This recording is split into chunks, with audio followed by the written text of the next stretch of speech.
Howdy,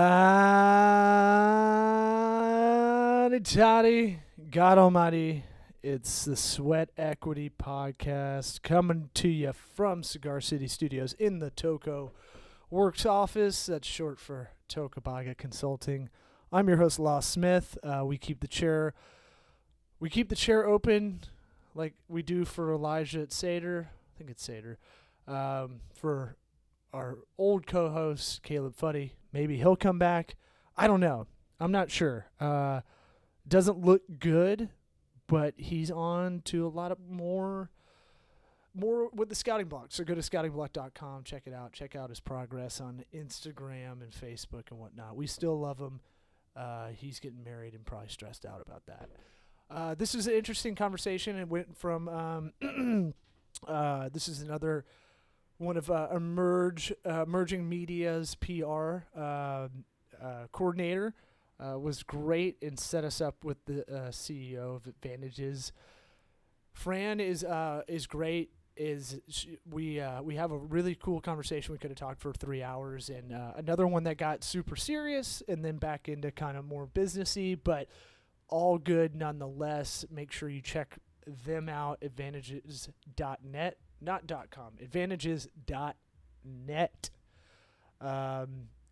Yeah, that's it. That's a lot of this. I mean, we basically, I've got a little something about customer service, and I told, I was using this scheduling app called Pinwoot or Viral Woot for Pinterest. Pinterest is a great way to market to females. Females make a lot of purchasing decisions. Here's a lesson on customer service. I tried to kill this service about 8 months ago, and they said, oh yeah, they did one of those things where they try to make it really hard for you to cancel. And so I basically just told them, hey, you need to cancel this, and it kept charging me. So I just had it through PayPal and told them this company's terrible. I'm not going to pay through PayPal. It's my own laziness for letting it go. But what they wanted to do is they want to keep edging you out, and they won for a little bit. But I basically said, I want to make sure I tell everybody how not to use your business. So thank you very much. Do not use anything. If you are a digital marketer, you know anybody that does a lot of Pinterest marketing, do not use Pinwoot, Viral Woot, any of that. You can't. They're gonna make it real difficult to exit that service. Look, treat people as good on the way out as you do on the way in, and I think that's kind of a valuable lesson. I learned that from guys a lot smarter than I am. I'm throwing out a lot of stuff on this podcast. I'm not coming up with this organically. It's basically I take a lot of recipes from other smarter people than I am. I'm not sitting around thinking of business theories all the time, even though I think I have some on my dry board that looks like John Gruden had a seizure, basically going through plays. So anyway, Sweat Equity Podcast. Let's get into it. Make sure to rate, review, give us a 5-star on iTunes if you like it, and hopefully you get something out of it. Put some comments out there. I'd love to hear them, and I'd love to. We want to connect. Maybe I'll put this video out on our Facebook page, the Sweat Equity one, and I'm excited. Smooches.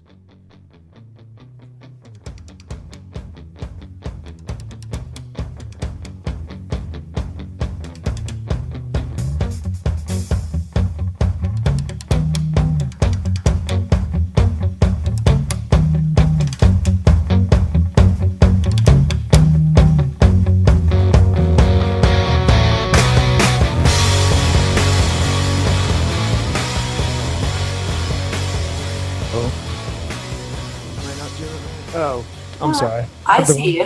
I have the wrong browser up. I was like, no, I see you. So you can record, you can get the video and the audio out of this? Yeah. Oh, that's great. That's great. Yeah. How do you get the audio out? Well, if I get the video, I can extract audio. I was just going to say, I think that's how we do it. Yeah, you can do it in QuickTime, actually. Right. I've been using that a lot more to screen share a lot of the nerd stuff I have to show clients. So, I mean, we just get into it. There's nothing crazy formal about our show.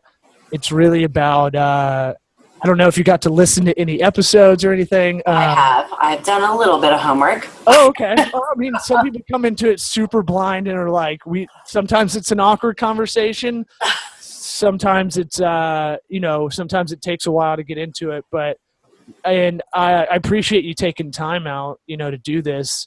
Kayla over at Emerging Media, she's been great about kind of connecting me with their clients, you obviously. Right. I guess tell the audience a little bit about yourself. Tell me a little bit about yourself. I did a simple search, but I mean that's not going to really tell the story. I have to say I'm a little bit of an open book, so there's an awful lot about my story, visually and verbally, seems to be sprinkled over the net. It's like, well, how far back do you want to go, Justin? Well, so the podcast is really about two things. It's kind of like I didn't like I don't like the Silicon Valley podcast where they don't really give you advice. So right. Part of it's about like realistic, pragmatic advice. You got up every morning at 5 and you did something. You wrote down a list of stuff to do. The other part of it is like, how do you figure out what you want to do? And it seems those are two sides of the same coin a little bit. Usually figuring out what you want to do comes first, and then trying to figure out these disciplines comes second. But sometimes the disciplines dovetail you into something that, you didn't know you wanted to do until you got to a position where you could have that choice. Oh, that's such a chock-full question. So. Yeah, so let's just start like. Anyway, what are you doing now? Where are you talking to me from? It looks like your office. Where are you in New York City? Where are you at? So we are located in the heart of Queens, right across from Borough Hall. So we're like really dead center, right on Queens Boulevard and Union Turnpike. I like to say that I'm right like 30 feet from the EF train, so I'm 30 minutes from the city, and I'm 12 minutes from either LaGuardia or JFK, and I seem to spend more time on planes than I do on the subway, but I don't know that I could work in a better location for me and my life and my lifestyle, and I'm literally, I'm going to say probably about a 15-minute drive east is where I live, so I try to stay somewhat close and off the beaten path from those who say, oh, we love working with your agency, but we don't really want to pay New York prices. So not that, our script is less. Well, I use a similar kind of thing. We're in Tampa, not really considered the tech hub. But I mean, like, I'm the same way. I do stand up at night, and I've been doing it for about 10 years. And so like I have a weird kind of, I don't know many people that are doing what I'm doing necessarily, kind of doing the small, medium business consulting mixed with digital strategy, as well as doing stand-up at night. I think they both kind of complement each other. But I always say, like, yeah, I'm out of Tampa, but I'm out of, it doesn't matter. As long as I have internet, it never really matters. You're trying to buy into what I'm putting down, basically. And sure. Most of it is just trying to figure out a holistic kind of idea for a client. So I don't think it's bad you're in Queens. I think that you flip that around into a selling point, kind of. Totally. It works for us virtually every time. So it's not that I pay so much less rent in the city, but it definitely is, like, oh, we want to be that sort of hip, want to be at that really hip, cool agency. I don't know if you really could see the background. That's just like a teeny little piece of it, but our entire office is all whiteboards on the wall. So we kind of draw and we ideate and we make lists and we write customer stuff down, and we do a lot of these strategic thinks in here. So our clients, and they love it because like they feel it's like I give them a couple of colored pens and they just kind of go at it. It's kind of fun. Dude, I will tell you the whiteboard, we have probably a 15-foot by 8-foot whiteboard, and that has become the most valuable asset in the office. Exactly. And I'm gonna do some. There's dry board paint you can get, and I'm just going to paint one of the other walls in this conference room / podcast room that I'm in right now, because you're right. I mean, people want to free form a little thought, but it does help to have that visual. And I've been thinking about this kind of obsessively. Maybe I can get like a still shot camera with some lighting, because one thing that sucks is like, we'll draw something out and then I'll take a picture of it on my phone, but it doesn't look good. And then you're like, I still need to transcribe this. I want to really get that electronic one. Have you seen that? I have. We've done a lot of testing with all that tech, I will say. We even have like a really fancy Zoom camera that actually, when we're in the conference room, that we can give the viewer the control of it. Because if I'm writing on the left board or I'm writing on the right board and they want to zoom in, they want to see it, that's cool. We've done some electronic transfers and things like that, but we've learned to take meeting notes with like a photo capture of the wall in order. And we'll write a little bit on each page possibly, or just use those free-flowing notes. You don't really have to transcribe them as like almost a documentary of the meeting. And we'll pell out next steps from there. I'm usually writing on another panel of next steps and things like that. So we've learned to, play a little analog and digital and analog and digital hybrid. Yeah. It really has really worked for us. And I could talk to you about a couple of tips offline, or I can share your viewers. No, go ahead. Show away. So I'm going to say that the real trick for the whiteboard, sure, you can buy the $400 plus blah, blah, blah whiteboard, but you can also go to Home Depot, quick trip. Shower board is a great version of whiteboard. So for like $13 a 4x8 sheet and a really nice contractor, you can, kind of edge it out with a little quarter round and, or some of that paneling like cupping molding, and you can use it as paneling in your office, which is what we've done. We have like 1,500 square feet of almost all whiteboard, above, below floating desks. So they actually, if you can see in the view, we've taken gaff tape over there, and created a calendar. So like we've got a 2-month rolling calendar to see who's doing what milestones, what birthdays, what client things are. Then they all go on there. So that's like a homemade drywall calendar that we use all the time. Well, and there's something to be said. Like I feel like I'm losing a little bit. I need some tactile stuff to do every now and again, and I feel like I'm becoming less and less maybe energetic because I'm always on a computer or a phone. And so I was telling my wife, I was like, I just need to I need to like make myself go do some physical activity, which is sad. But B, like, I just need to like do something with my hands for like 20 minutes, and I'll pardon the easy masturbation joke. But I mean, like, I need to do something. Feel free. Well, that's what a lesser comic would do. Probably me later tonight at the Tampa Improv. But I'm saying, like, I need to do something. Like, I need to like build something, or I need to like kind of do some arts and craftsy like that. Just something to like it gets your mind in this off that digital space and into that kind of creative space. But I think it helps that problem solving mind. I don't know if y'all have that kind of thought process or any of that. We do. It gives everybody a little bit of a creative outlet. There are different places in the office that people can do things. Listen, it's really great to keep track of things and lists on walls. I mean, I'm looking up at stuff, Yeah.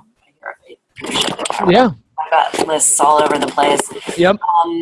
But it's great because there is some stuff that's pretty freeform. So if you visit our Facebook page and look at some of our photos, we have actually a mural on one of the long walls of kind of like the history of Advantages, like where it started and how it came out. What was really neat. And there's a cool video that we did about the move and why we moved, and to the place that, how it became what it became. So it's pretty cool.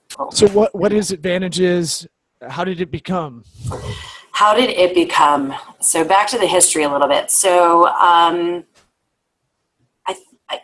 if I look at the patterns of my life, like I've always been this person who always, really strive to help others get noticed and achieve beyond what they thought was possible. And like what's really unique, or what I tap into in terms of like my strength, is I have just this intuition / education that's been cultivated to help recognize what's super special about people, right? So my best friends, like, they always come to me for that inspiration. Like, you told me I was good at this. Like, could you help me understand?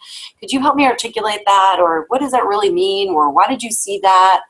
I mean, if you look in the early days of my life, oh my gosh, I taught Hebrew school, and I was the best tutor around for those bar and bar mitzvah lessons. I was the most sought after. So, like, okay, I could pull their talent and get them to focus so that they could shine on their special day. Interestingly enough, I had a phenomenal career in Tupperware when I was really younger. All right. Random. Just helping, women and wives and moms, like, be completely in control of their kitchen, because it's like the one room in the house that if we have control of the kitchen, we have the control of the rest of the house. So helping women do that, or finding their inner peace with that, and helping them kind of do that. I don't know. I've had so many, not so many, but like a bunch of little jobs before I actually jumped in at a very young age with my own business. I actually jumped in and helped my husband. We met when we were, in high school, and we were best friends. And then, I don't know, I threatened not to be his best friend anymore. So he goes, no, we have to get married because you're always going to be my best friend. So we did at 20. And what the hell did we know? But we were incredibly fearless and independent. And he just and he loved money, came from a very wealthy family, and loved to travel, and was, Italian clothes, gorgeous, 6 feet. And like, he was just the ultimate consummate salesman. And before the days of, we're going back 25 years now, before the days of 9/11, I'll tell you why that's important. But, you could walk into any building. You could schmooze up a storm. I mean, he used to go through 5,000 business cards in like 2 or 3 months. Like, I couldn't even buy 10,000. There was no option. I had to keep reordering them. And it was amazing how quickly I watched him build this little business of, it was really printing, kind of 1 and 2 color before 4 color was totally unaffordable, and before staples really kind of hit the market. So we did a lot of like custom printed stationery supplies and things like that before, all the tech kind of came into play. And then I came into the business after our second child was born, and I was the get it done girl on the inside, and he was the swab, great partner on the outside. And we just started building a business. We started building a print and promotional business. And then he took ill. And then he got cancer, and it was a 2-year battle that he fought all the way through. Unfortunately, I lost him just about 2 months. Yeah, it was June, just before 9/11. So I lost him in June. And then after 9/11, I lost half my business. So because we had so many financial companies downtown,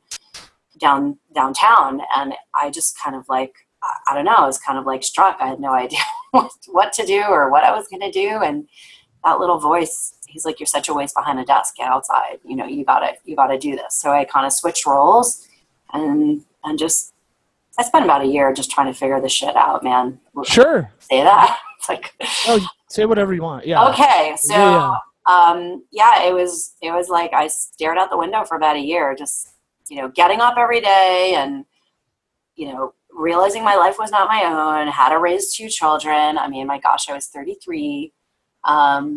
It's kind of like weird. Nobody loses their husband after a 2-year battle. It was just all awkward. But the world was mourning with me, but I was angry because it was different. They would look at me as a 9/11 widow, and I wasn't. And I identified but couldn't. That was a crazy day. I remember it vividly. I was actually supposed to go to a meeting downtown, and I'll never forget when my daughter got home. She said, Mom, I'm so glad you're here. And I was like, yeah, it was really interesting. I had a meeting in the city. She goes, if I would have lost you, I would have had no parents. And I was like, oh my God. So I was like, okay, well, how can I make this business work? And what can I do? And just drawing into my passions. And I love the business, and we did really well. I mean, went from 0 to $1 million in a couple of years. We just kept doubling every year until we couldn't really double anymore. And then he took ill, and I kind of maintained it, and then we dove down, and then I had to figure it all out. So it was kind of like a hell of a reset. But I did it, and I kept building back up. And trust me, when you're 33, you've got your life pulled out from underneath you. And I don't say that for sympathy. I just say, like, there's a strength in what you can do. You just have to find it, and you have to keep faking until you make it. Keep believing it, within yourself. Like, you almost have to put yourself in this trance and believe that you can make it until you do. And that was a big piece for me. I don't think you're saying it for like, hey, woe is me. Look at how sad this story is. I think you're just giving it context for the listener. I mean, the good thing about doing this kind of podcast is we're aware there's other people listening to this conversation. So it's a little bit like Terry Gross interviewing someone, like on stage on a panel or something. We're aware that, I mean, it feels an intimate conversation, and definitely I always think business does get in this area with every successful person. There's always something that it doesn't mean there's always like something, some kind of heartbreaking thing like this that happens, but there is going to be some kind of hurdle to get over with every successful person. And it's kind of that thing of like, how did you figure out how to kind of dust yourself off a little bit? That is a lot to take on. It's a lot to just have 2 kids, even when you have a husband that's around in the city, let alone trying to console the kids, then go into single parent mode and run a business that you've taken over, then lose half of it after something you really can't plan for. Like, you can be the best contingency person of all time, but there's nothing that is gonna like that business wise. I make fun of a lot of my friends that are like, well, I never saw the real estate market crashing like that, and you're like, yeah, you should be keeping an eye on the industry as a whole. I know that kind of comes out of nowhere, but you should be doing your due diligence, micro and macro. Yeah. As far as like this, there's no planning for either of them, No, it's like, if you're going to hit me when I'm down, just hit me when I'm way down, because it's so much easier to get back up, even though in hindsight, it's easier, right? When there's so much, sure, emotionally I had to dig deep to figure out, shit, how I was going to get through this day and, do all the things that I needed to do. But at the same time, the whole world was trying to figure it out also. So, well, it was, believe it or not, a little bit of competing interests. It just made it easier for me specifically to just charge through and just figure it out. Yeah.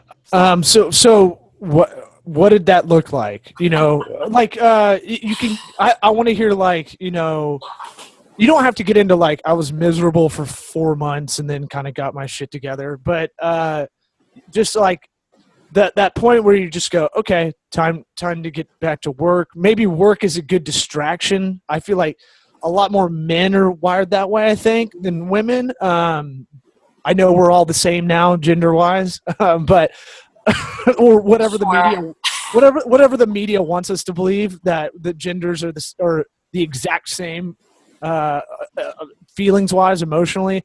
I don't buy it, but I do buy that a lot of guys, and I'm definitely in this zone. If something bad's going on, I'd rather just go to work and do something, get my mind off of it. To me, it feels like I'm going in a positive direction, So what I certainly can share is that that's completely true, right? Guys definitely do that. Women, at least in my experience in the last couple of years or decades, if you will, because I know I'm only 30. What I can really say to that is that it was a fight every single day. And I hated the people that said, well, at least you have work. At least you can bury your head and work. And I was like, are you kidding me? I have to fight to survive in every sense of the word. Not only did I have to figure out the business, like there were aspects of the business that I didn't know anything about. My husband took care of that. I took care of other things. That's why we were phenomenal partners. We fought like hell, but we loved each other. We were super dedicated, and we made a great team. The problem, for me, was that we never separated business from life, but we were in our young 20s, for God's sakes. Like, what did you this is, you have the most energy you are ever going to have in your life. You don't realize it, but it's true. And it was just like I said, I hated the people that kept saying, oh, well, at least you have work to focus on. I'm like, work to focus on? I had to figure it all out again. I couldn't even coast. I was like trying to figure out how to make payroll and figure out where the hell I was going to get new clients. And I wasn't the primary salesperson. So I got shafted from every single side. And the truth is, on some level, I did escape to work. That's kind of true. Like, I get that guys do that, and I do identify with it. It's like, oh, I can't deal with the kids now. Let me just go to work, or let me just come home and get them to bed so I can bury myself in work. There was no one else to talk to at night. It was horrible. And, of course, at 33, well, who are your friends? Are they single and never married? I had an 8 and a 12-year-old. I mean, like, come on. Like, I fit nowhere. I would go to cancer survivor groups, and I would end up helping everybody who was far more, older than me, or felt like they had it together, just because of my own leadership qualities. And like, I'm just a take charge, bull in a china shop kind of girl. So I just kind of persevered through it, and somewhat numbingly, to be honest. It wasn't, a lot of it was, trying to make the donuts every day. But if I didn't numb myself a little bit, and I would cry, I would crumble over the tremendous, trauma that I went through. So it was a balance. I hated the people that said, oh, you're doing this to escape. I hated the people that weren't there to support me. I pretty much hated the world, let's be honest. I would walk down the street under, practically cheering under, big Jackie O sunglasses. And I couldn't understand when I walked down the street, people didn't see that big gaping hole that, is barely scarred, tissue covered. But I looked normal to everybody else, but inside I was a wreck. And it really took a while. It took, I'm going to say, a good year. I think grieving in its entirety for everything you're going through takes a year to repeat to give you the distance, right? You have to go through the holidays. You have to go through the anniversaries. You got to go through the memories. You got to get a little distance behind it before you can, it's not even take a step to move on. You got to move forward. This is a chapter in my life. It was, I was married 14 years in a day. He wouldn't die on our anniversary. He had to wait that day. I'm like, there's so many of these little things. So, but to be back on point, you just have to persevere. For me, it was about the perseverance and trying to find that, where's my tribe, right? Where could I be at home? Finding the entrepreneurs organization, being amongst business owners like me that experienced all the same problems was a godsend, because my family didn't get it. My friends didn't get it. Were they single? Were the divorced women were angry? I wasn't. I was angry at God, not at men. It was just like a cluster of emotion for about a year and a half. Sure. So, but I really tunneled that energy into my children to the best of my ability, but I really pushed it into the company, right? The evidence is kind of reaping it, years later. In trying to understand, well, we're a print shop. No, we're not. We help companies get noticed. Okay, so every time someone calls me for something and they say, hey, I'm building a trade show booth, I need you to print me brochures. And I'm like, really? Why do you need that? Like, you're a goddamn printer. Why can't you just right. get a price on the brochure? But it would be a journey, and I would take them through this. I want to help you get what you need, not deliver a product you're asking me for. You're not the expert. I am. Dude, you're singing the same song I am. The company I started, we started this about 16 months ago. I was at another firm, and we would do the deliverable side like that, and a lot of it was online marketing. That's kind of where my specialty was whatever, Facebook advertising especially, and like. I'd be doing this and I'd be like, look, I can send people to your website, but your website's going to have people drop off. You're not going to be able to convert. And then they'd be like, well, okay, and then I go backwards and be like, okay, let's do your website. Let's help you get something better than this. Most people don't need a robust website. They just need something that I went on y'all's. It's very clean. It explains what y'all do. And that's all you really need it to do. Same with ours. We don't need something. I just need to kind of talk to people. And I'm not pushing for volume either. So it's not like I got Raz for not having like a good SEO score. I was like, well, we're not putting any money in SEO right now because I don't want to I don't want to take on that capacity right at this moment. We're not there yet, kind of thing. And then I go backwards and I'd be like, well, you don't even know what your brand is. And then you go backwards even further and they're like, have you ever written a business plan? They're like, what do you mean? I'm like, what is the mission of this? I could see this washing over your face, but it's like, do you have a mission statement? Do you have a 3-month, 6-month, 9-month, 12-month plan? Do you have a 3-year plan? Do you have goals? Do you have core values? Do you these very business 101 things that, like, I'm finding out like 99% of the businesses I probably talk to do not have these things set up from the beginning, which is crazy. But I think that's very overwhelming to people, right? They're like, I just have a passion for something. Why are you hitting me with all these documents and plans and things like that? I know. And I see because your brochure won't make sense if you don't know what you're selling. Oh my God, stop it. I'm a printer. You don't need a brochure. You just need a kick-ass business card and a great way to make an emotional connection through your purpose, right? Right. You're right. Exactly. Make it good. And you're like, no. We can do it. And then you're going to be disappointed. Then the customer experience goes back to us, where you blame us for not executing. It's like, this got to be a collaboration on some point, So sorry for the mini rant on that, but it's something that I'm trying to figure out how to explain to people without kind of losing my shit like a wrestler. With passion. Listen, I get that you're passionate about this. But we need some process. We need some plan. So What are you thinking? Where are you gonna, like, what's your vision for this? And they're like, duh. It's like, okay, so this is when I bring them into my strategic think in my whiteboard. And I'm like, okay, you might not be able to articulate a vision the way other people would actually like to receive it, but let's get it out there. Like, why did you really do this? And why is this important to you? And why are you creating this company? Because if you have this passion, marrying it with this product or service, what good is it going to do in the world? And why should anyone really care? And if we can, build that brand foundation, then we can, really create almost all the verbal equity we actually need to create all these campaigns to attract more of the like-minded and in different areas. So that's, by the way, how I transitioned. I really looked at what I was passionate about and how I could kind of flavor this and sort of take over the company that we had started. So, to me, this was like, I was never going to sell Advantages. It's a legacy company. It's like, my third child, my husband and I started it together. There's a super cool story about how we named it and all this other stuff. And how did you name it? Well, I didn't name it. I wasn't in the business at the time, but he did. So he called it Advantages, and he always wanted to give everyone an advantage. Mm-hmm. So, like, that's just who he was, like, as a person, right? I feel like I keep bringing up the widow thing, but there was like 1,200 people at his funeral. It was free. Like, that's an insane amount of people. People kept coming to the house all week and telling me stories, like, of changing tires and fixing this and doing that. Like, he was such a good person. And he always, like, they would give me the story, and I'm like, what I found the common thread, I asked people to write letters for my kids so I could read them when they're older. Like, the common thread in general about him in general was like, he just wanted to give them the advantage.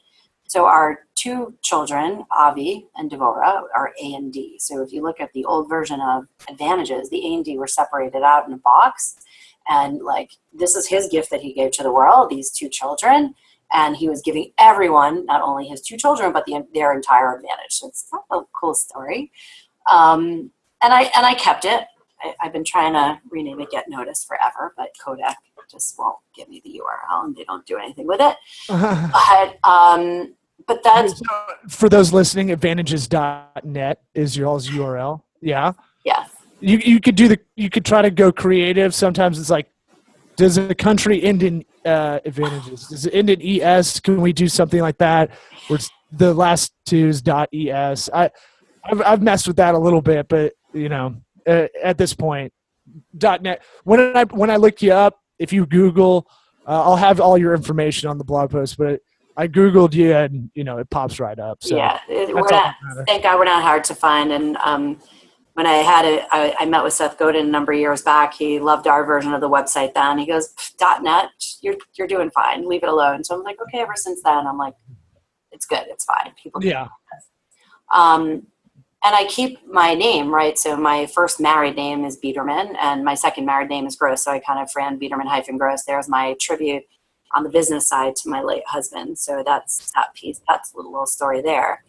But going back to how I made it my own, because we really were this little print and promotionals company, I was just digging deeper, asking a ton of questions.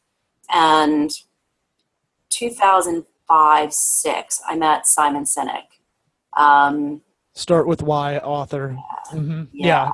Great. So, I'll throw in these little things just if either I have Tourette's, ADD-ish, or just to try to give the listener a little bit of that.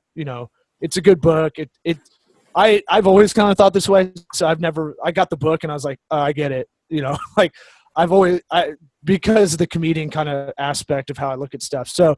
But for a lot of people, I'm surprised they don't. That to me was more surprising that there needs to be a book about it. So.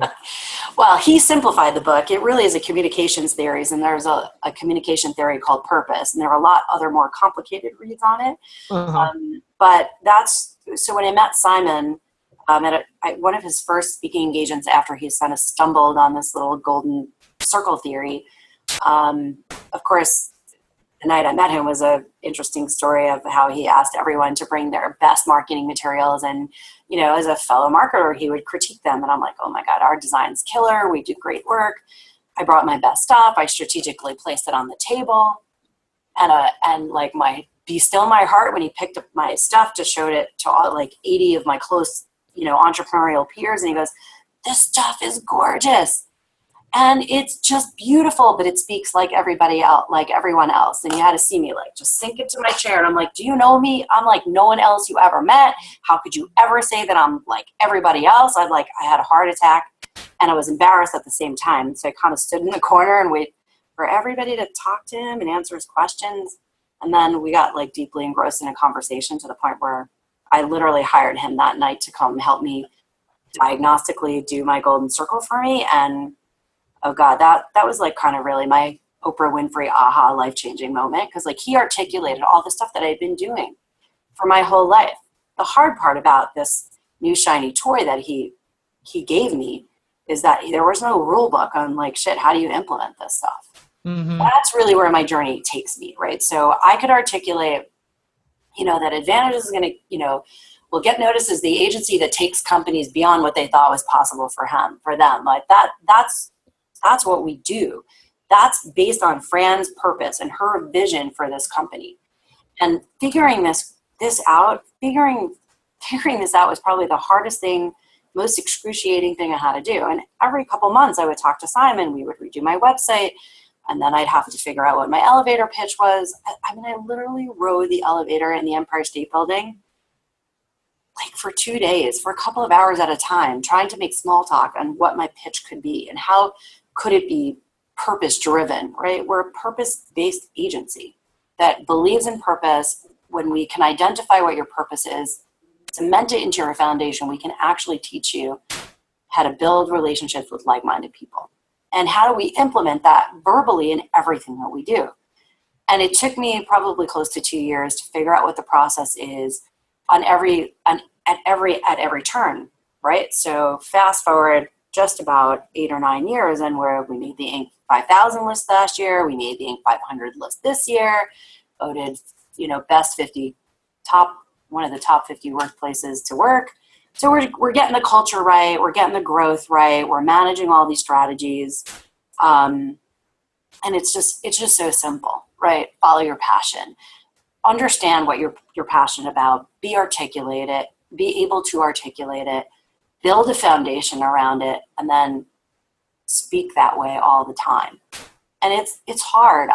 It's a simple process that I'm telling you, but it's hard. It's not easy to learn. Let's go into that a little bit more, because I feel like sometimes I have to put on my own PR hat, when I'm talking to people.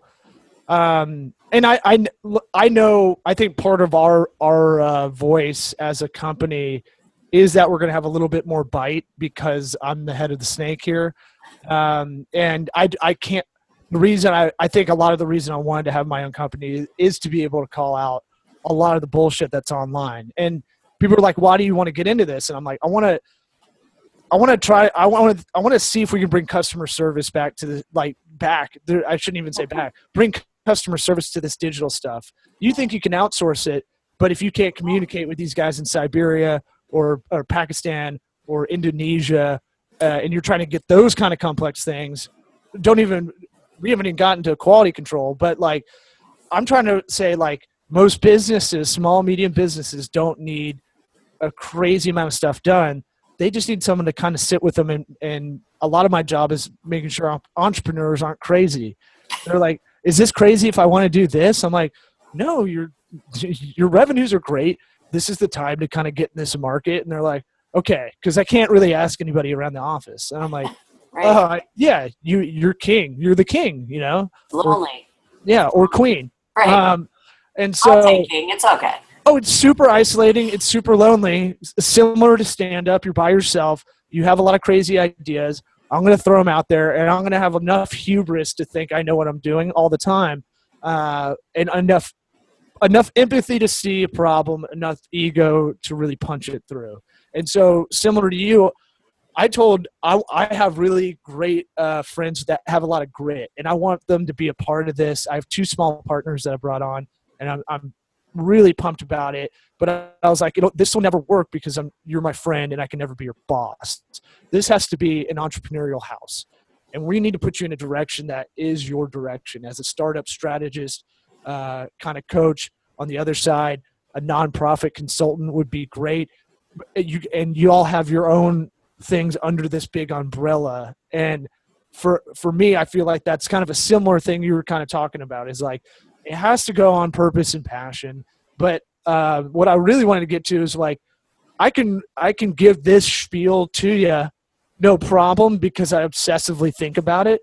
But I feel like there are those times where you run into someone at these conferences or at unconventional places where people want to talk business, and you're like, I'm so drained, but I gotta put on a good face and tell them, like, and without being corny about it too, like, I really believe in this business having purpose, and I know my face. I have resting bitch face, so like, my wife tells me all the time, people think you look like you're pissed, and I'm like, no, I'm just thinking about stuff, and I don't know what my face looks like, and so I feel like when people are.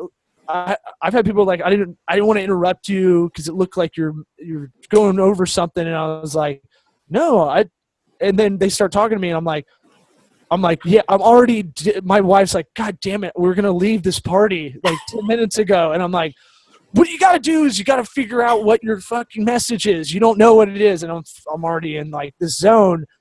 I don't feel corny about it, but there is a part of you that sometimes you just want to not. You need to breathe a little bit, and I can see your face is like, yes, like, not all the time do you want to be the CEO. Sometimes you want to kind of kick back and hear ideas, and like, I think you have enough. It sounds like you have enough, enough self-awareness to go, like, I do want to listen to other people kind of talk about it and not always be pushing our agenda.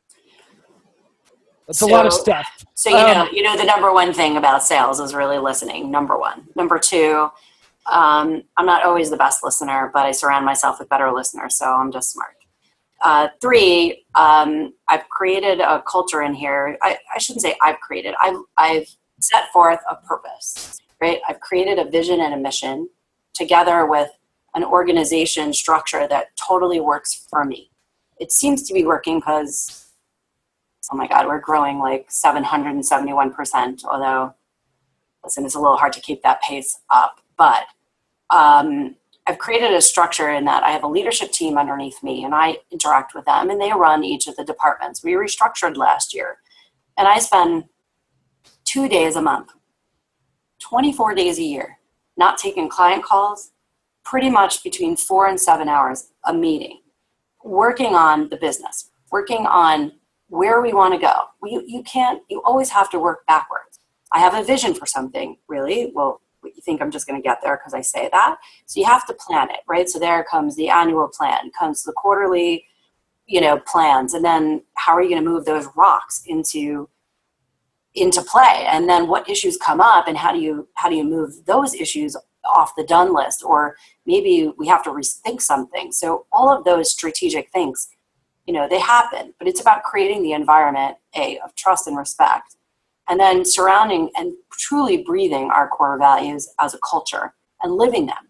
So I can honestly say what we do for our clients and the success that we bring to them, we learn those lessons and we apply it internally at the same way. So that's one super important lesson. If I could tell anybody, like, you have to work on your business as much as you work in it. And as you become more successful, and everyone defines success differently. I just, as much as I'm, as young as I am, as old as I am, and as young as I am, they're different. Every couple of years, I want different things in my life. So how am I going to build the support structure around me to do the things that I want to do or I want to achieve? And what's really cool about rallying people around a culture of purpose is that you're able to identify like-minded people who believe the things that you believe, and it becomes their mission too, right? Mm-hmm. My team will sit at an annual planning meeting going, okay, with a phenomenal facilitator, and the facilitator will say, okay, great. So what do we think we want to do next year? And he'll put us through a bunch of exercises, and we'll come up with this. I'm like, oh my God, do you want to go to a $10 million agency? Like, you guys want to do that? Like, that wasn't even on my list. Like, yeah. You guys want to do that? I can totally rally behind that. Like, I want to get there. Like, I dream about getting there. I just dream about getting there with all of you, not by myself. Yeah, and what does that mean too? Like, it's just a kind of it's that weird goal setting number, but what does it actually mean in almost a satisfaction index? For sure, and the complexity of teetering on $1 million for decades, and then going to 2.5 and then 5. These are different levels of complexity,